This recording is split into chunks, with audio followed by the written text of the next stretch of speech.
পৌঁছে দেওয়ার জন্য যত কাগজ লাগে আমি সব কাগজ প্রোভাইড করি। শর্ত আছে, শর্ত হচ্ছে সংবাদের কোয়ালিটি ভালো হতে হবে।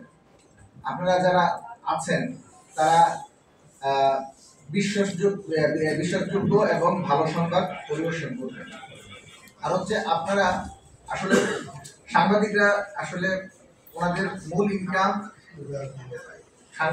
সাংবাদিকতার পাশাপাশি আরো কিছু কিছু তাদের জীবন যাত্রার তাগিদে কাজ করতে হয়।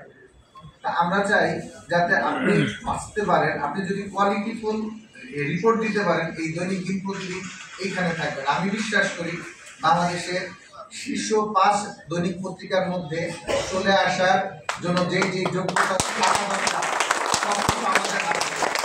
আমরা কি জোরে একটা শুনতে পারি যে আমাদের সব সাংবাদিকের সেই যোগ্যতা আছে কি নাই? আছে।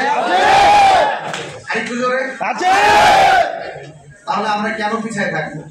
আজকেই যার যার কলম ধরেন, যার যার ক্যামেরা ধরেন এবং আপনি প্রমাণ করে দিন যে আপনি প্রথম আলো যুগান্তরের যে কোনো রিপোর্টার সাংবাদিকের যে কোনো অংশে কম না। তারপর আমি আমার সম্পাদক পরিষদের দিকেও দৃষ্টি আকর্ষণ করতে চাই, তারা যাতে তাদের আমাদের যে মাঠ পর্যায়ের প্রতিনিধিরা আছে তাদেরকে যাতে নিয়মিত পর্যায়ে তাদেরকে মোটিভেশন দেন, তাদের সমস্যাগুলি শুনেন, তাদের সেই সমস্যার সমাধান করেন। আমাদের ইন্টারনালি লাস্ট 2 মাস যাবত কথা হচ্ছে আমাদের অনেক কিছু প্রয়োজন এবং